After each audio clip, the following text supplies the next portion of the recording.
Friends, मैं हूं Charu and welcome to my show Charu 77 में, जहां बात करते हैं फैशन की, होम डेकोर की, वेट लॉस की and tips for new mommies. तो आज का जो टॉपिक है वो न्यू मॉमीज़ के ऊपर है, the things which you must have. तो स्टार्ट करते हैं आज का वीडियो। तो जो फीमेल्स हैं जो अभी अभी न्यू मदर्स बनी हैं, उनके पास क्या क्या चीज़ें होनी चाहिए उसकी मैंने एक लिस्ट बनाई है जिस पे हम बात करेंगे आज। एंड स्टार्ट करते हैं आज का वीडियो जल्दी से। तो पहला जो टॉपिक है वो है sanitary pads, because after delivery हमें काफ़ी दिन तक ब्लीडिंग होती है, चाहे सिजेरियन हो चाहे आपका नॉर्मल डिलीवरी हो, तो काफ़ी टाइम तक ब्लीडिंग रहती है। तो आप इससे अच्छा आइडिया ये है कि आप काफ़ी सैनिटरी पैड्स जो हैं वो आप लेके पहले से रख लो। शुरू में तो मैटरनिटी पैड्स ही काम आते हैं क्योंकि बहुत हैवी ब्लीडिंग होती है। आफ्टर दैट आपके जो नॉर्मल पैड्स हैं आप लेकिन लार्जर साइज़ के मंगाइए क्योंकि ब्लीडिंग काफ़ी रहती है। तो मुझे जो ब्लीडिंग हुई थी वो मुझे 1 मंथ 10 डेज़ की हुई थी। तो उसके अकॉर्डिंग आप ये वैरी करता है फीमेल टू फीमेल। किसी किसी को 2-2 महीने भी होती है, किसी किसी को 3 महीने भी होती है सिजेरियन में, या जो बच्चों को फीड नहीं करा पा रहे हैं उनमें देखा जाता है कि ज़्यादा दिनों तक ब्लीडिंग रहती है। तो उनको नॉर्मल पीरियड्स आने में वो 6 महीने भी लग सकते हैं और उसको 1 साल भी लग सकते हैं, वो वैरी करता है फीमेल टू फीमेल। तो आप एक स्टॉक जो है घर पे सैनिटरी पैड्स का लेके रख लीजिए, वो बहुत ज़रूरी है। सेकंड जो सबसे इम्पॉर्टेंट चीज़ है वो है कंफर्टेबल क्लोथिंग। देखिए, इसमें आपको बहुत ज़्यादा इन्वेस्ट करने की ज़रूरत नहीं है। आपने जो भी लास्ट 3 मंथ्स जो ट्राइमेस्टर था आपका, वही कपड़े आपके काम आ जाएंगे, क्योंकि आपको बहुत लूज़ कपड़े एंड फीडिंग के लिए स्पेशली जो बटन्स वाले गाउन्स होते हैं या कंफर्टेबल क्लोथिंग्स हैं, है ना, वो आप पहन सकते हो। और आपको वेट ज़्यादा नहीं है तो आप लूज़ टी शर्ट्स भी पहन सकते हो, उसमें भी आप फीड करा सकते हो उसको आप करके ईज़िली। तो वो होना बहुत ज़रूरी है। और क्योंकि उसके बाद आप एकदम से वेट भी आपका कम होगा और आफ्टर डिलीवरी धीरे धीरे वेट भी आपका कम होता जाएगा, तो उस टाइम इतना इन्वेस्ट करने की ज़रूरत नहीं है। लेकिन हाँ, comfortable clothing you must have.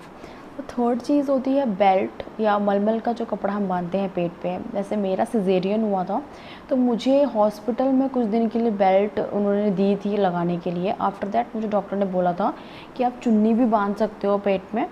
तो वो इस चीज़ में क्लियर कर दूं कि बेल्ट लगाने से आपका पेट अंदर नहीं जाएगा। बेल्ट लगाने की जो आपकी एक मसल होती है उसको सपोर्ट मिलता है पेट की, और जो बैक की होती है वो ज़रूर आपको यूज़ करना चाहिए। लेकिन सिजेरियन के केस में एक बार आप डॉक्टर से कंफर्म कर लो, उसके बाद ही आप बेल्ट यूज़ करिएगा। बाकी मलमल का जो कपड़ा है वो जो नॉर्मल डिलीवरी है उसमें आप बांधते हैं पेट में, वो काफ़ी ज़्यादा आपको फ़ायदा करता है, आपकी मसल को सपोर्ट करता है। ओके, तो उसके बाद जो फोर्थ चीज़ है वो है आपको अपना हेड कवर करके रखना है।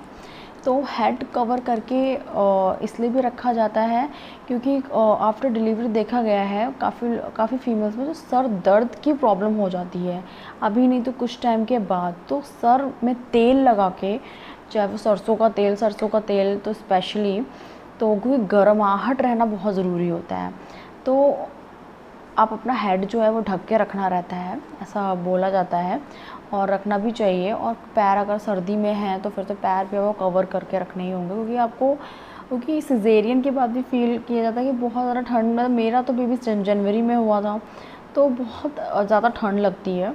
तो वैसे भी सर ढक के रखना, पैर ढक के रखने ही होंगे, क्योंकि ताकि किसी भी तरह का कोई भी आपको इन्फेक्शन, या उस टाइम बॉडी भी थोड़ी वीक होती है, तो किसी भी तरह की आपको कोई इन्फेक्शन ना हो, क्योंकि फिर बेबी को आप फीड कराओगे तो उस पर ट्रांसफ़र होने का डर रहता है थ्रू मेडिसिन्स। क्योंकि अगर आप कोई एंटीबायोटिक लोगे तो एंटीबायोटिक जो होती है वो मतलब लाइक आप फीड करा रहे हो तो मिल्क के थ्रू बेबी में जा सकती है। बाकी तो आप कुछ भी खाओ उससे, मेरे डॉक्टर ने तो कहा है कि बच्चे पे नहीं दूध के थ्रू नहीं जाती है।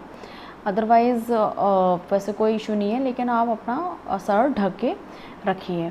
जो 5वीं सबसे इम्पॉर्टेंट चीज़ है वो है फीडिंग पिलो, क्योंकि बहुत इम्पॉर्टेंट है कि आप अपने बेबी को ऐसे होल्ड करके उसको कंफर्टेबली उसको आप फीड करा पाओ। तो तो आप एक फीडिंग पिलो अगर ले लोगे तो वो बहुत ज़्यादा आपको इजी पड़ेगा उसको फीड कराने में, और कंफर्टेबली आप फीड करा पाओगे। तो फीडिंग पिलो आप ले सकते हो।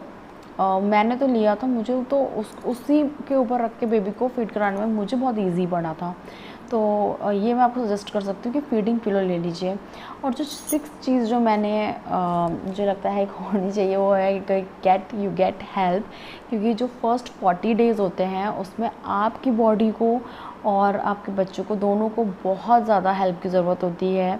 चाहे आपके घर का कोई सदस्य हो जो आपके केयर के लिए ऑल द टाइम आपके साथ 24/7 रहे, और या तो कोई मतलब कोई हेल्पर हो जो आपकी हेल्प के लिए 24/7 रहे। क्योंकि जो फर्स्ट 40 डेज़ होते हैं उसमें आपको बहुत केयर की ज़रूरत होती है।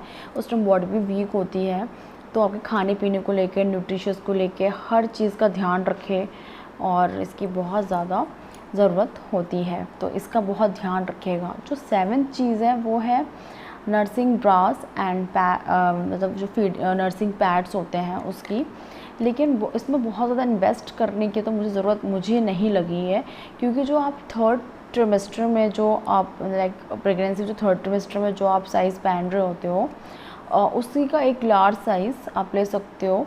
क्योंकि उसमें उतना इन्वेस्ट करने का मुझे तो नहीं लगता, क्योंकि उसमें आप कंफर्टेबली पिला सकते हो। लेकिन जो फीडिंग पैड्स हैं जिनको बहुत ज़्यादा ओवर मिल्क बन रहा है, तो वो फीडिंग पैड्स बहुत कम होते हैं। क्योंकि क्या होता है कि फिर आपके कपड़े ख़राब होने लगते हैं, और बहुत ज़्यादा लाइक उसको आप यूज़ करोगे तो वो आप उसमें कंफर्टेबल रहोगे। क्योंकि इसमें लीकेज की प्रॉब्लम हो जाती है, तो फिर स्मेल की प्रॉब्लम, और फिर बहुत ज़्यादा कपड़े ख़राब होने का चांसेस रहता है। तो ऐसे आप इसमें नर्सिंग ब्रास भी वैसे आप ले सकते हो अगर आप उसमें कंफर्टेबल हो, बट यहाँ से जो लाइक खुलने वाला होता है वो लीजिएगा। क्योंकि मुझे वो ज़्यादा, मैंने ट्राई किया था वो, तो मुझे वो ज़्यादा कंफर्टेबल लगा। ओके, जो नेक्स्ट है जो न्यू मदर्स को मोस्ट इम्पॉर्टेंट है वो है मसाज। मुझे मतलब क्योंकि मेरा सिजेरियन था तो मेरा टमी मसाज मना कर दिया था डॉक्टर ने। बाकी मुझे डॉक्टर ने कहा था हाथ पैरों की, पीठ की मालिश आप कराओ अच्छे से, तो मालिश आप ले सकते हो बहुत अच्छे से। उससे आपका जो मसल्स का जो भी पेन होता है, क्योंकि हमारी बॉडी इतनी एक्सपैंड कर जाती है, फिर वो एकदम से लूज़ पड़ रही होती है, तो हमें मसाज की ज़रूरत होती है। तो आप एक अच्छी मसाज ज़रूर लीजिए 2-3 महीने तक, या उससे ज़्यादा भी आप ले सकते हो जब तक आपको कंफर्टेबल लगता है।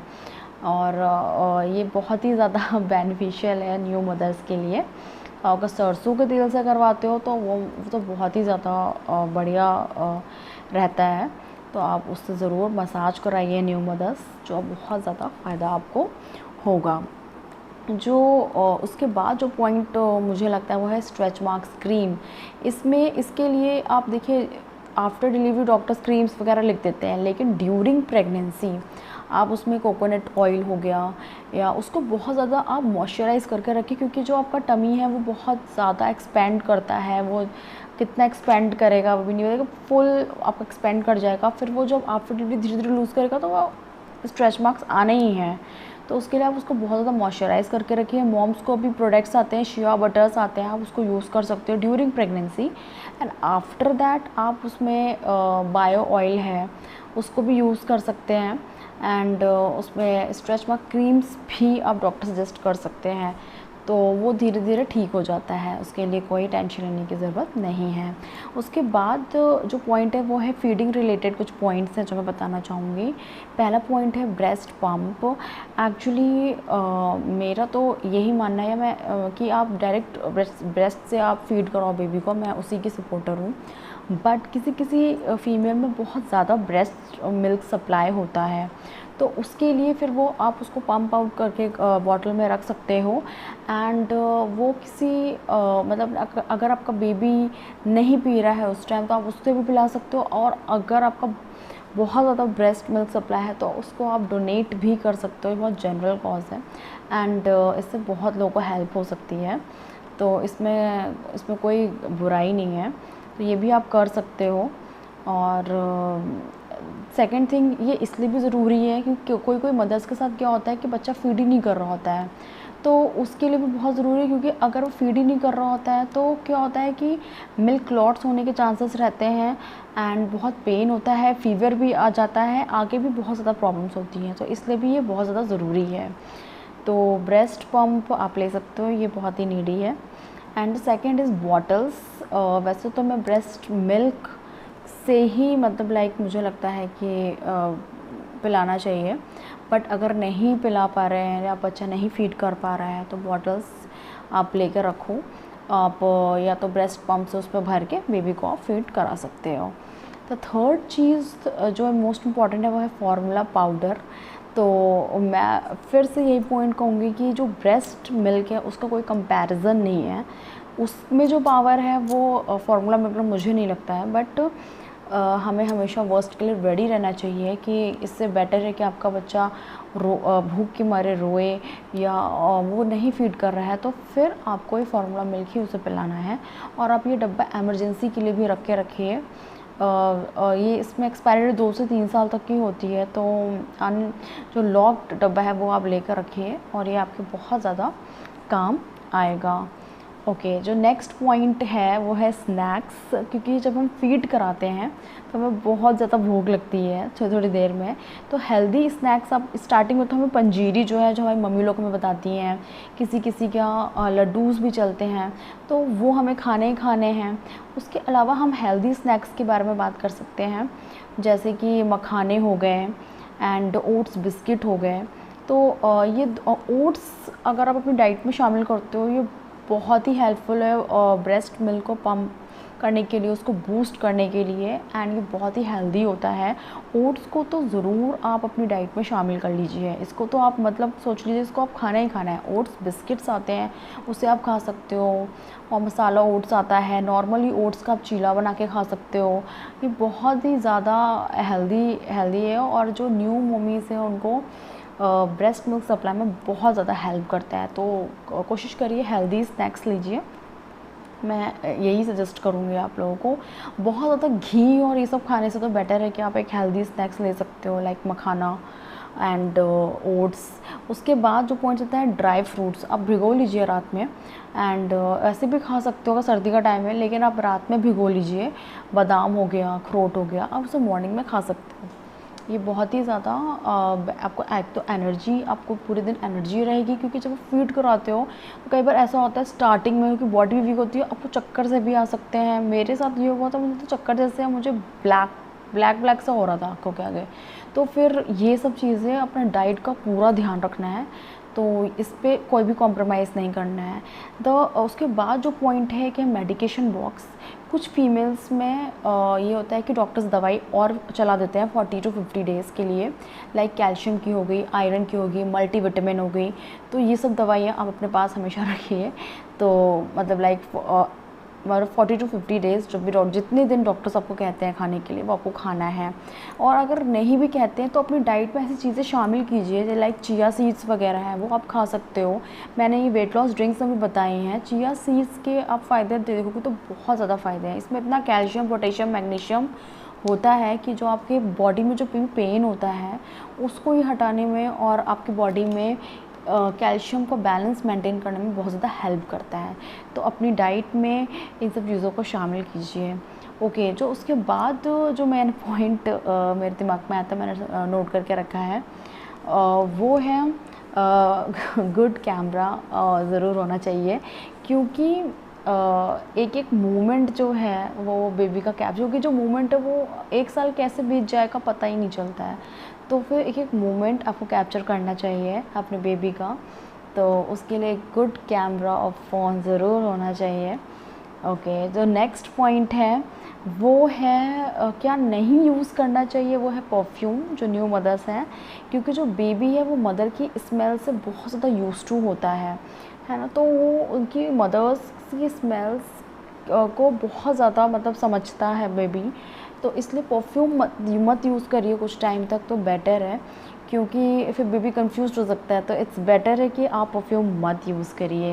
And the last but not the least, patience बहुत होना चाहिए जो न्यू मदर्स हैं, क्योंकि ये जो आफ्टर डिलीवरी का जो 3 मंथ्स होते हैं वो थोड़े डिफ़िकल्ट होते हैं हम फीमेल्स के लिए, क्योंकि हमें बहुत ज़्यादा ब्लीडिंग हो रही होती है, बहुत ज़्यादा मतलब लाइक हम पूरा लाइफ मतलब कहते हैं एक लड़की का न्यू जन्म होता है, तो वो फेज़ चल रहा होता है हमारा, उसमें एक डिप्रेशन भी होने के चांसेस रहते हैं। उस पर भी मैं एक वीडियो लेकर आऊँगी। पोस्टपार्टम जो डिप्रेशन हो जाता है फीमेल्स को, छोटी छोटी चीज़ों पर रोना आने लगता है और बहुत टेंशन होने लगती है, हमें लगता है कि हम अच्छे से अपने बेबी की केयर नहीं कर पा रहे हैं, हम अच्छी मदर नहीं हैं, या कोई भी उसकी केयर करने की कोशिश कर रहा है तो हम उसे टोकते हैं, ऐसे नहीं ऐसे करो, या हस्बैंड को टोकते रहते हैं, भले ही हम वो चीज़ हम खुद नहीं सही से कर पा रहे हैं, पर हमें इतनी टेंशन होने लगती है, तो वो एक डिप्रेशन क्रिएट होने लगता है। उससे कैसे बाहर आना है, या वो अगर आपको हो रहा है तो आप समझिए कि वो आपको हो रहा है, तो उस चीज़ पर भी मैं एक वीडियो लेकर आऊँगी। तो पेशेंस बहुत होना चाहिए, और ट्रस्ट मी ये जो जर्नी है वो बहुत अच्छे से आप लोग पार कर लोगे, एंड बहुत अच्छा फेज़ जो है वो लाइफ का, इज़ द बेस्ट फेज़। इतनी खुश मैं कभी नहीं रही हूँ जितना मैं इस फेज़ को एंजॉय कर रही हूँ, क्योंकि मेरा अभी 7 मंथ की मेरी बेबी है, तो मैं इतनी खुश कभी नहीं रही हूँ। तो उस चीज़ से भी कैसे बाहर आना है जो डिप्रेशन हो जाता है, उस पर तो मैं वीडियो लेकर आऊँगी। तो ये 15 पॉइंट्स थे जो new mommies you must have, and hope आपको वीडियो अच्छा लगा होगा।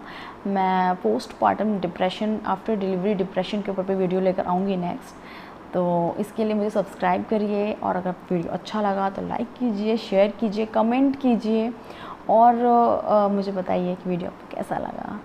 Okay ladies, okay mommy, new mommies, okay मेरे जितने भी सब्सक्राइबर्स हैं एंड जो नहीं भी हैं उनको भी लाइक आप लोग प्लीज़ मेरा वीडियो शेयर कीजिए, लाइक कीजिए, जिनको ज़रूरत है उनके साथ शेयर कीजिए।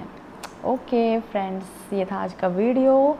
होप आप सबको अच्छा लगा होगा। Thank you, take care, bye bye.